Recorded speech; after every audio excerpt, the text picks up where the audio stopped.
Bien, hemos orado, ¿cierto? O sea, hemos orado, hemos hablado acerca de la oración. Estamos en el punto número 9 y hoy terminamos el punto número 9, que es la oración sobre los perdidos, ¿cierto? Los perdidos. Y hemos hablado ya de la oración intercesora, la importancia, hemos visto textos donde Dios nos manda, donde Dios busca, donde Dios pide que busquemos, donde Dios muestra intercesión y eso espera de sus hijos. Todos esos textos los hemos visto, ¿cierto? La semana pasada vimos el enfoque con el cual debemos orar, ¿cierto? Eso fue la semana pasada, el enfoque. Y dijimos que como primer punto el enfoque de la oración tenía que ser con el enfoque hacia Satanás, hacia la obra que él hace en los perdidos. Porque entendimos que nuestra lucha es contra Satanás, ¿cierto? Y sus huestes. Entonces debemos orar porque solos nosotros no vamos a vencer. Necesitamos que el Espíritu Santo, ¿cierto?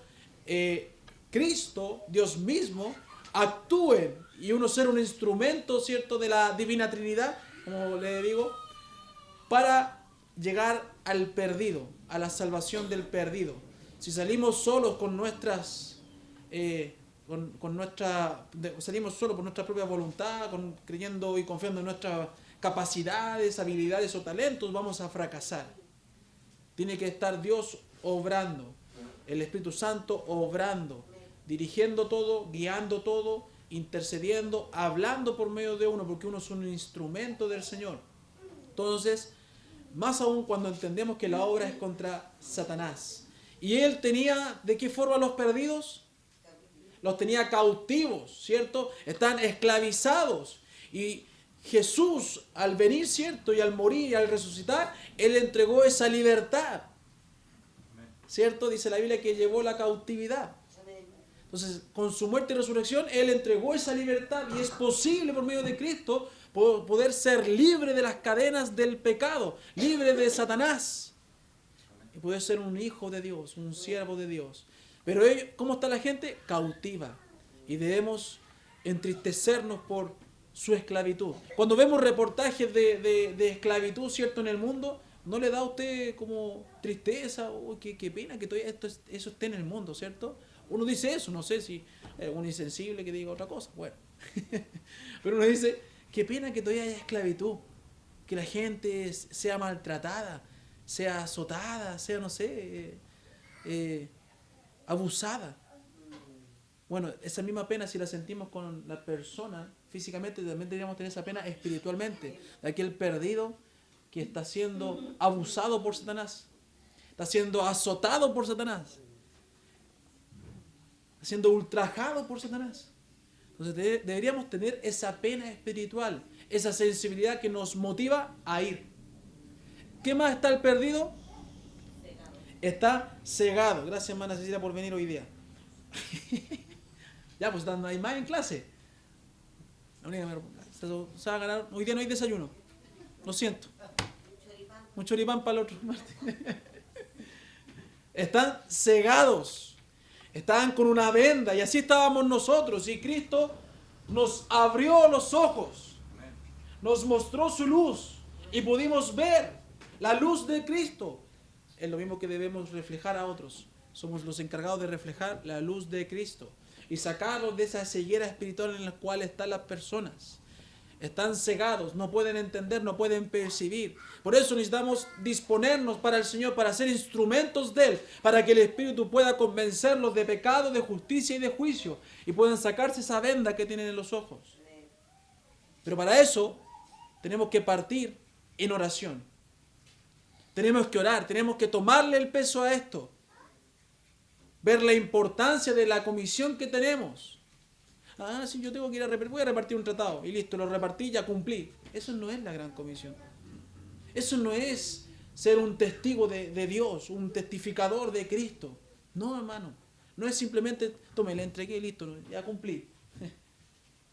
Claro, eso lo entiendo en un niño que va partiendo. Pero uno ya crecido tiene que ir más allá y realmente cumplir su labor con madurez, con profundidad. También estamos los que nos jactamos que no tengo el don de evangelismo, y me incluyo. Pero tenemos que desarrollarlo y hacer obra de evangelista. Entonces, para eso tenemos que orar harto. Pero tenemos que sentir el peso de eso. Sentir el peso y que el Señor nos manda a amar a los perdidos. Ya hemos visto esos versículos de amar a los perdidos, de amar al enemigo, de amar al prójimo, de amarlos. Y la letra C era que los perdidos pueden ser librados, ¿cierto? Eso ya lo hemos visto. Pueden ser librados. Y letra D, los creyentes tenemos la autoridad, también lo acabamos de decir. Tenemos la autoridad, fuimos entregados, se nos entregó una comisión. Y el Señor Jesús dijo, yo estaré con vosotros, mi autoridad va a estar con ustedes, mi presencia va a estar con ustedes. Pueden ir, tenemos que hacerlo. Está la libertad para salir de la esclavitud, está por medio de Cristo. Utilicémonos, como se dice ahora, empoderémonos de eso. Tomémonos de esta encargatoria que tenemos. Pero tenemos que creerlo y sentirlo espiritualmente. Tenemos que tomar este derecho que tenemos, que es del Señor. Porque Él ya venció a Satanás. Él ya venció a la muerte. Él ya venció al pecado. Tenemos total libertad para poder trabajar y servir a Cristo, a Dios. Pero tenemos miedo que el mundo... No, ¿qué tenemos miedo? Si Dios ya ha vencido. Cristo ya venció. Es que los tiempos, dejemos de justificarnos. Es algo claro, sí, los tiempos afectan, pero mi labor no debe verse afectada. El resultado tal vez se puede ver afectado por los tiempos. Menos creen, más se cierran, pero mi labor no tiene que verse perjudicada por eso. Yo tengo que cumplir mi labor. Entonces ese era el enfoque hacia Satanás, ¿cierto? Hacia la obra de Satanás. Para entender cómo yo debo orar. Cuando ore por los perdidos, debo orar, Señor, líbralos de su ceguera. Señor, por favor, líbralos de su cautividad.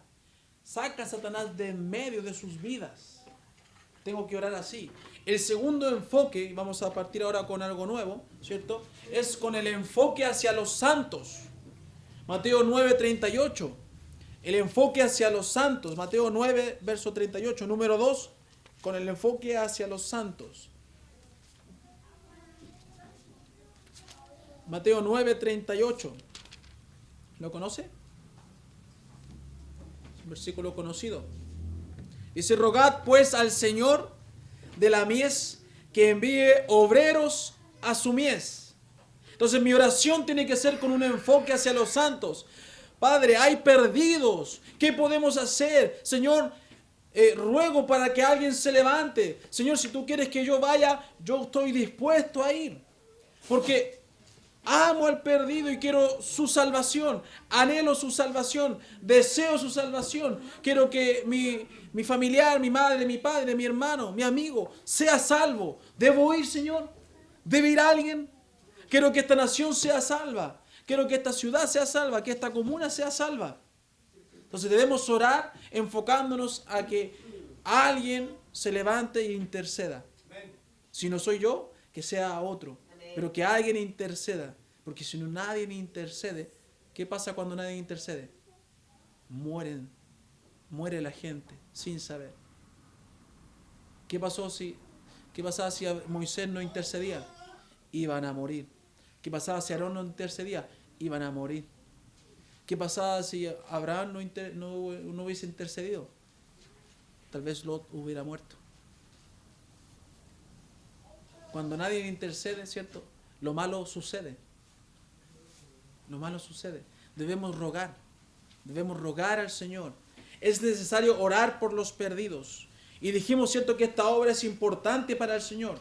Pero además es compleja porque estamos tratando también con la obra de Satanás. Estamos luchando con la obra de Satanás y es complejo. Para esto debemos orar para que se levanten hombres, creyentes que quieran interceder por ellos, que vayan y les prediquen. Iglesias que amen misiones, iglesias que amen y cumplan la obra evangelizadora por todo lugar, porque eso dice la Biblia, por todo lugar, a toda criatura. Cuando uno ama al perdido, busca en oración los medios No se queda indiferente. Busca de alguna forma tener alcance al perdido. Busca los medios y ora por ellos. La divina Trinidad trabaja en la salvación del perdido por medio del creyente fiel que dispone su vida a Dios. Si amamos a los perdidos, vamos a rogar a Dios que nos utilice para su evangelización.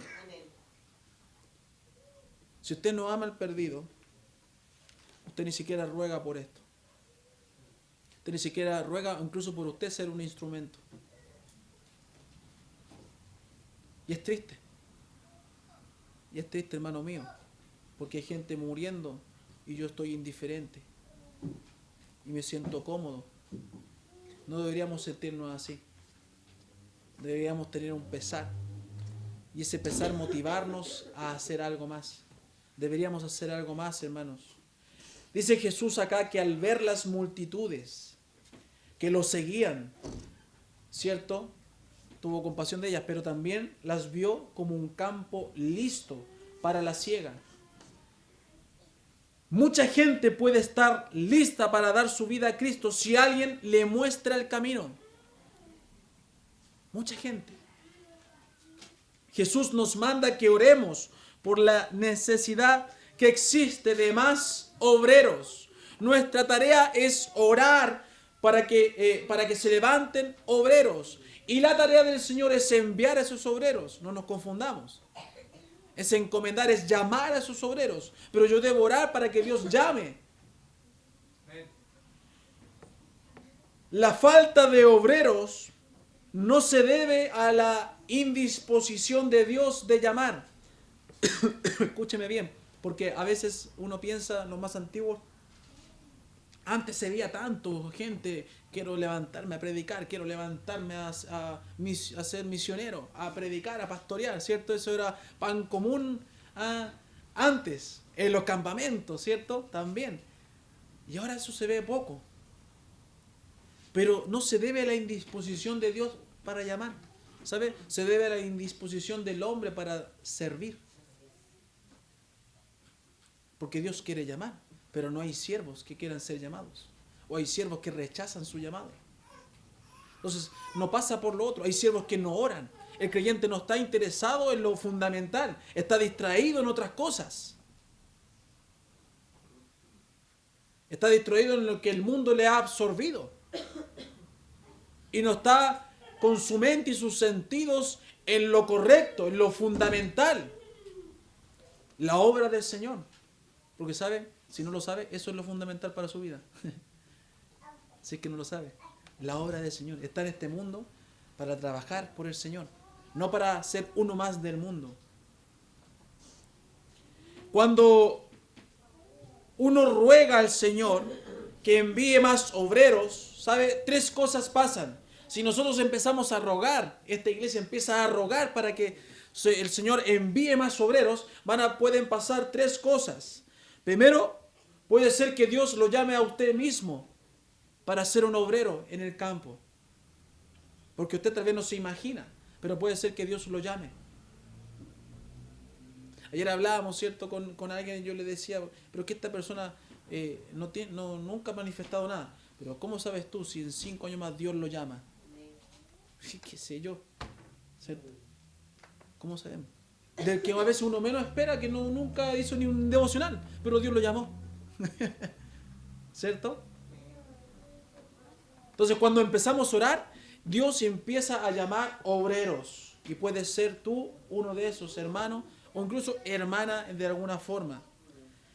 También se crea un ambiente favorable en la iglesia para que Dios pueda hablar a otros miembros. No solamente el que ora por los perdidos puede ser llamado, sino que también en la iglesia, ¿cierto?, pueden ir levantándose otros y contagiándose de ese espíritu. Tercero, Dios bendice a la persona que ora de esta manera, pues obedece a un mandato explícito del Señor. Dice, rogad pues. Ese es un mandato del Señor. Y Dios bendice a ese hombre creyente a esa creyenta, no, a esa hermana creyente, ¿cierto? Lo bendice, la bendice. Porque rogar es un mandato. ¿Sabe que es una palabra griega que es deomai, ¿cierto? Y este término significa tener falta o necesidad y luego implorar. Pero para implorar por algo al Señor, cuando usted implora por algo al Señor, ¿por qué implora por eso? Porque ¿qué ve que hay en usted que le lleva a rogar al Señor?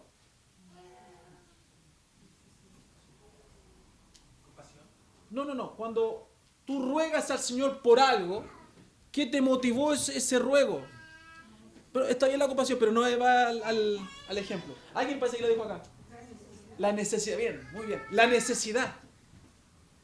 La necesidad. Porque la misma palabra habla de eso. Habla de significa de tener falta de algo o necesidad y luego implorar. Para implorar por algo al Señor usted debe sentir la necesidad. Para eso usted debe amar al perdido. Para poder rogar a Dios por ellos. Porque hay necesidad de que ellos sean salvos, ¿o no? Entonces, ¿por qué no rogamos por ellos? Porque si hay una necesidad, ¿qué debería usted estar haciendo cada día? Rogar por ellos. Rogar por ellos, porque hay una necesidad.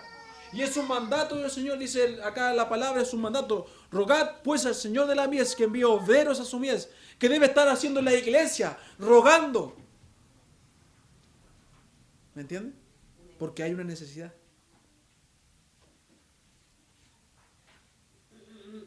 Nuestra tarea, hermanos míos, es orar. La tarea del Señor es enviar. Dios siempre usa hombres y mujeres para extender su reino. Es irónico que el Señor hable de la falta de obreros. No sé si usted ha pensado eso, esta reflexión me hizo pensar. Es irónico que el Señor hable de la falta de obreros en Israel cuando había tantos líderes religiosos. ¿Cierto?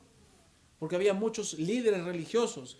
Si los fariseos eran montones, los saduceos eran montones, y los otros más también montones, y los judíos, ¿cierto? También, todos los maestros judíos eran montones. Pero es que hay una gran diferencia entre líderes religiosos y obreros de Dios. Hay una gran diferencia. Lo que escaseaba, ¿cierto?, en Israel era un cuerpo numeroso de hombres y mujeres llamados y comprometidos a obedecer al Señor en la extensión de su obra, de su reino. Por otro lado, no escaseaban los ministros profesionales que se pastoreaban a sí mismos. Como dice Ezequiel 34:2, mire, eso dice el Señor, mire, Ezequiel 34, verso 2.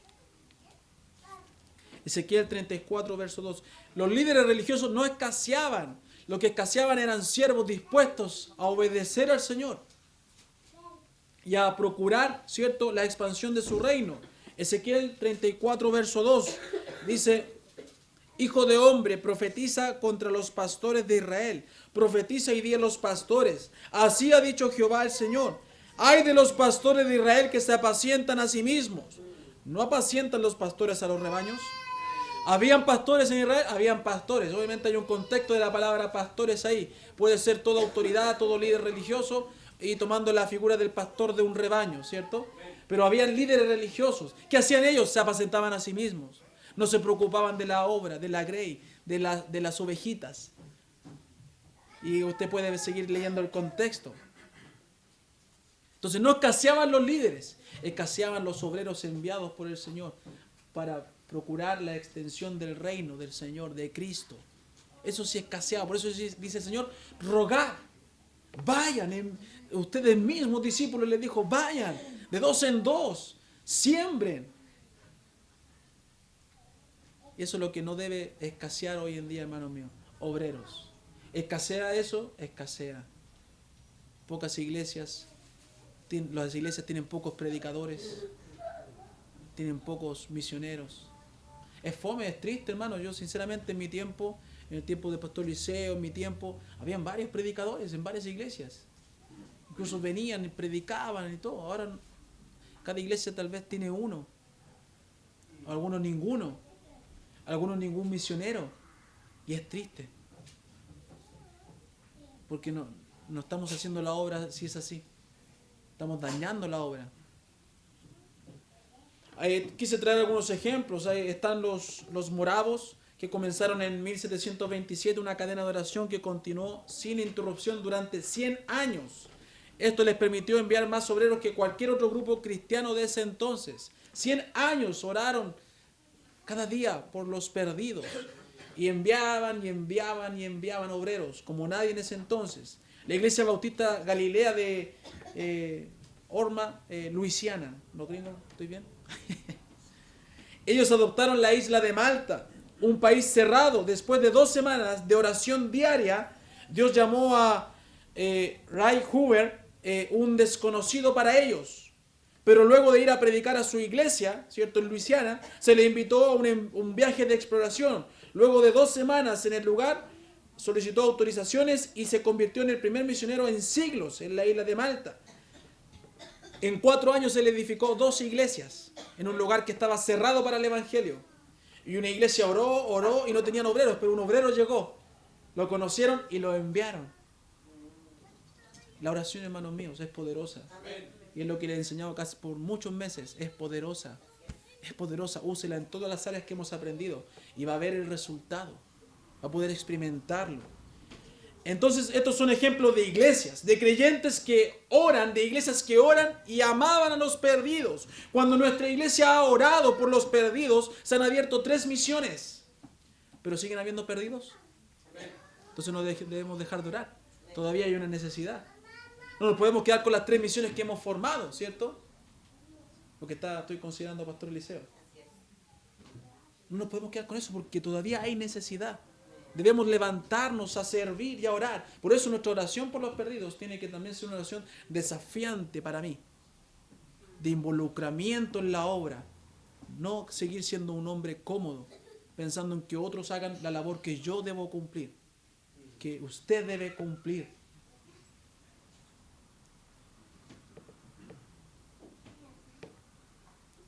Y el tercer enfoque y último, ¿cierto? Más cortito este. Entonces el enfoque en mi oración por los perdidos tiene que ir enfocada hacia la obra de Satanás. Tiene que ir enfocada hacia la obra que como instrumento de Dios debe hacer el Hijo de Dios, ¿cierto? El creyente. Y mi tercer enfoque, como siempre, mi oración tiene que ser dirigida a Cristo. Siempre mi oración. Todo lo que pidáis, pídanlo en mi nombre, ¿cierto? A Cristo. Juan 14, verso 12 al 14, también hemos utilizado anteriormente este texto. Juan 14, verso 12 al 14. Dice, de cierto os digo que el que en mí cree las obras que yo hago, él las hará también y aún mayores hará porque yo voy al Padre. Y ya hemos explicado que no habla de que voy a hacer milagros, de que voy a resucitar personas, está hablando de la expansión, de la evangelización. Está diciendo el Señor Jesucristo que si yo pude lograr un poco de creyentes, ustedes van a poder lograr mucho más. ¿Y cuándo quedó comprobado? En el día de Pentecostés. Se convirtieron más personas de lo que se convirtieron en el ministerio de Cristo. Y esa promesa está para los hijos de Dios también. Y todo lo que pidieres al Padre en mi nombre lo haré para que el Padre sea glorificado en el Hijo. Si algo pidieres en mi nombre, yo lo haré. Tenemos la certeza y la promesa de que Cristo lo va a cumplir. Va a interceder por nosotros, va a abogar por nosotros y va a cumplir, va a permitir que esta iglesia crezca, que los perdidos se salven. Pero debemos entender todos estos pasos para orar y hacer una oración madura al Señor, donde nada quede afuera o desestimado. Y por sobre todo, la obra de Cristo. Es necesario orar por los perdidos, enfocando nuestra oración hacia el Señor, para que Él haga la obra, porque la obra es de Él. Nosotros somos instrumentos. Y permita que su obra crezca. Sabemos que Cristo, ¿cierto?, intercede por nosotros con el Padre. Así que debemos pedir a Él y pedir en el nombre de Cristo para que su obra pueda tener frutos. Utilicemos este medio tan importante de la oración de buena forma, como le he dicho cada jueves. Roguemos para que el Espíritu Santo prepare todo, haga su obra, corra en medio de nosotros con la verdad y fluya por medio de nosotros con la verdad en el perdido y lo convenza, como dice Juan 16, 8 al 11, de pecado, justicia y juicio. Y así el reino de Dios crezca. Porque somos mayordomos de Dios y debemos hacer que su reino crezca.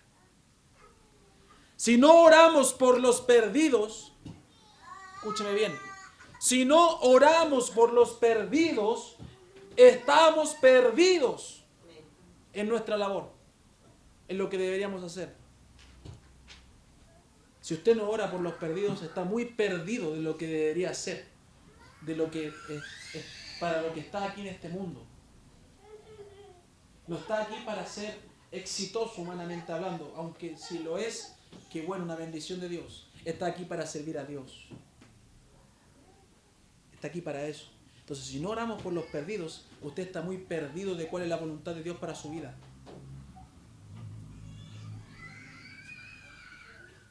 Ame a los perdidos, hermano. Ámelos. Ámelos. Yo ayer hablaba también de un tema, aún en la predicación, yo debo mostrar ese amor. En mi forma de ser, yo debo mostrar ese amor. Afuera, en mi evangelización, yo debo tener un mensaje que sea un mensaje de amor. Porque Dios los ama. Y aunque te digan cualquier cosa, amigo, Dios te ama. Dios te ama. Ame a los perdidos y demuéstrelo, ¿sabe? En su oración y también en su evangelización. No siga siendo un creyente cómodo que pasa la pelota para el lado. Cumpla su ministerio, hermano mío. Cumple su ministerio, pero necesita orar para que lo cumpla de forma madura, de forma certera y pueda ser un instrumento del Señor. Usted debe ser un instrumento del Señor. Usted. No solamente yo, o el predicador, o el misionero, o la anciana. No, usted debe ser. Los niños pueden ser instrumentos del Señor. Los jóvenes pueden ser instrumentos del Señor. Los ancianos, los abuelitos pueden ser instrumentos del Señor. Cada hijo de Dios puede ser un instrumento de Dios. ¿Ven? Que el Señor bendiga su palabra. Bien, terminamos este punto.